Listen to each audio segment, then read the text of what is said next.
How to archive posts on Instagram Lite. Hello guys, in today's video I'm gonna show you how to archive posts on Instagram Lite. First, then open Instagram Lite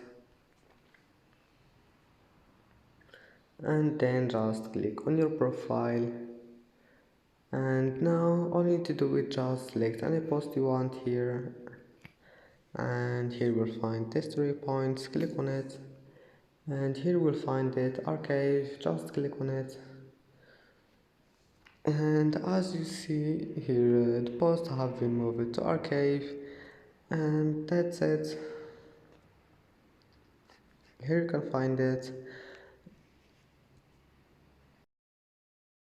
And that's it for today's video. If you like this video, don't forget like and don't forget subscribe, and thank you for watching this video until the end, and see you in the next video.